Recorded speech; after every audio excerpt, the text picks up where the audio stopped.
Author Dorothy Wilson grew up in Great Falls, and at the age of 94, she has proved that you're never too old to follow your passion. In fact, at the age of 86, she embarked on her latest journey, publishing two works, one a mystery and the other a novel.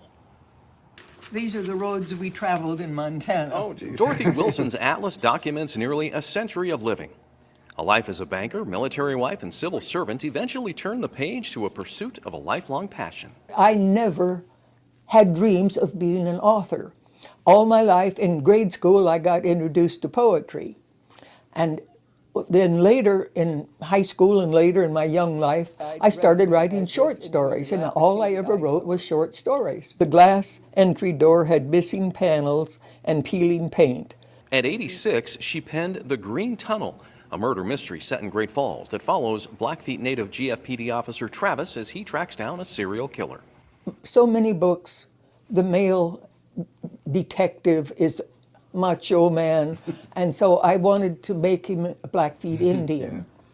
And later, after I wrote the book, I found out there was actually a Blackfeet Indian man on the police force here in town. She said, unlike many authors, she began writing without a plot, but the story just flowed.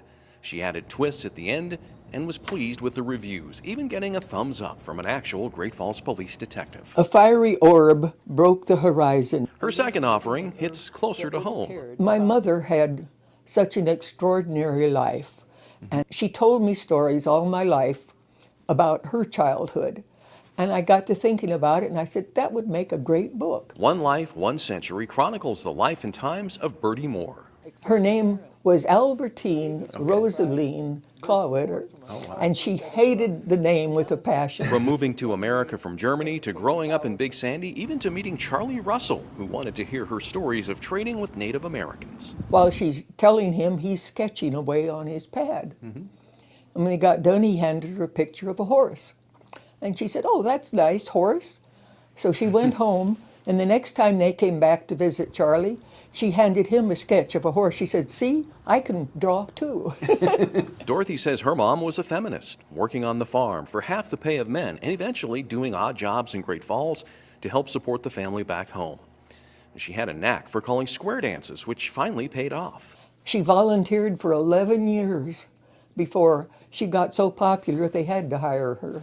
The book also talks about surviving the Great Depression, Bertie's psychic ability, and more.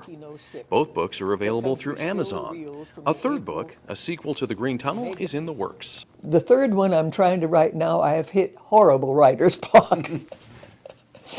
So it's still in the process. Yeah. Judging from Dorothy's tenacity, it's most likely just a minor detour on her literary journey. In Great Falls, Tim McGonigal, MTN News.